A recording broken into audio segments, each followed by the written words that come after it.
परमेश्वर कह रहा था मन फिराओ और परमेश्वर के साथ मेल मिलाप कर लो। 1960 में सबसे बड़ा जो ग्रुप था डांस का वो बीटल्स था। बीटल्स जैसे माइकल जैक्सन है, उससे भी कहीं अधिक बीटल्स। 1960 में बीटल्स ग्रुप सबसे बड़ा था। 1966 में जो उसका ग्रुप का हेड था वो एक इंटरव्यू में एक इंटरव्यू दे रहा था उस पत्रकार को, और उसने कहा ओ जीसस, कहता जीसस अब इतना फेमस नहीं है, कहता Christianity will and very soon. Christianity कहता खत्म हो जाएगी। 1966 की बात है। कहता क्रिश्चियनिटी खत्म हो जाएगी, कहता जीसस से ज्यादा पॉपुलर मैं हूं।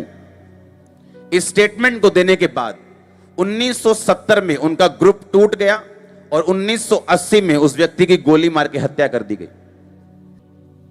मार्लिन मुनरो, आज तक की सबसे मशहूर एक्ट्रेस, बिली ग्राम उसके पास गया और कहा कि परमेश्वर कहता है कि तुम मन फिरा लो क्योंकि तुम नाश होने वाली हो, मन फिरा लो। कहती I don't care about Jesus, और कुछ ही दिन में वो अपने रूम में डेड पाई गई। एक बहुत तगड़ा सिंगर, बॉन्डॉन नाम का बहुत तगड़ा सिंगर। जब परमेश्वर आपको कहता है कि मन फिराओ, इसका मतलब यह नहीं कि वो चाहता है कि उसकी चर्च भर जाए, वो चाहता है कि जो आने वाला नाश वो देख रहा है तुम उससे बच जाओ। बॉन स्कॉट इसका नाम है, और इसने एक गाना गाया जिसका वर्ड था don't stop me, I am going down all the way, कि मैं नीचे जा रहा हूं, down the highway to hell, यानी मैं नरक की ओर जा रहा हूं। ये सिंगर के वर्ड थे, उसके सिंगर के, उसकी बोली थी। 1 साल बाद उसको उल्टी आई और अपनी उल्टी में उसका चोक कर गया। वो जैसे बच्चे नहीं चोक हो जाते कईयों के, बड़ा आदमी अपनी उल्टी चोक कर गया, दोबारा से कर गया और मर गया। और परमेश्वर उसे बचाना चाहता था।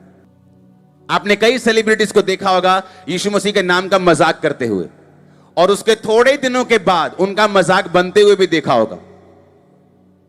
हां, देखा कि नहीं?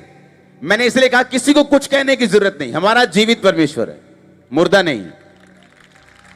जब वो पकड़ेगा ना तो पूरा पकड़ेगा। उसने मुझे पकड़ा था, मैं बोला था कि मेरे दादा को, अपनी फैमिली को, हमारे घर क्रिश्चियन नहीं आना चाहिए कोई प्रार्थना करने के लिए। कोई क्रिश्चियन यहां घुसा तो हम गालियां निकालेंगे। तो किसी क्रिश्चियन ने मुझे कुछ नहीं कहा, पर उनके पिता ने मुझे पकड़ लिया। आज वही क्रिश्चियन मेरी चर्च में आते हैं। हाँ, आप मेरी बात समझ रहे कि नहीं? जब परमेश्वर आपको बोलता है मन फिराओ क्योंकि परमेश्वर का राज्य निकट है, तो इसका मतलब यह नहीं है कि परमेश्वर हमें, वो आपको सजा से बचाना चाहता है, वो डिस्ट्रक्शन से बचाना चाहता है। जो ऐसा कुछ होने वाला है लाइफ में जिसे परमेश्वर देख रहा है कि शैतान करना चाहता है, और परमेश्वर आपको सेव करना चाहता है, वो आपको होप देना चाहता है, वो आशा देना चाहता है, नई लाइफ देना चाहता है, नई बॉडी देना चाहता है, नई स्पिरिट देना चाहता है, नई फैमिली देना चाहता है, नया फाइनेंस देना चाहता है। वो कहता मन फिरा लो। हालेलुया। कहता मन फिरा लो क्योंकि शैतान ने तुम्हारे लिए गलत सोचा हुआ है, उसे तुम्हारे को नाश करने के लिए सोचा हुआ। क्योंकि परमेश्वर ने देख लिया कि ये सेलिब्रिटी में प्रॉब्लम आने वाली है, और परमेश्वर ने अपने दास को भेजा कि उसको बोलो कि मन फिराए। एक सेलिब्रिटी के पास परमेश्वर ने अपने दास को भेजा, उसने कहा मन फिरा लो। उसने ऐसे सिगरेट पी करता, कहता ये रहा तेरा यीशु। 1 साल में उसको फेफड़ों का कैंसर हो गया और वो मर गया। परमेश्वर ने नहीं मारा, सुनो मेरी बात ध्यान से, परमेश्वर नहीं मारता, शैतान मारता है। परमेश्वर ने कहा मन फिराओ क्योंकि परमेश्वर देख रहा है कि इन बच्चों की लाइफ में मुसीबत आने वाली, इनकी लाइफ में शैतान अटैक करने वाला है, इनके फाइनेंस पे अटैक करने वाला है, इनकी फैमिली पे अटैक करने वाला है। और परमेश्वर कहता मन फिरा लो क्योंकि परमेश्वर का राज्य क्या हुआ है? निकट आ चुका है।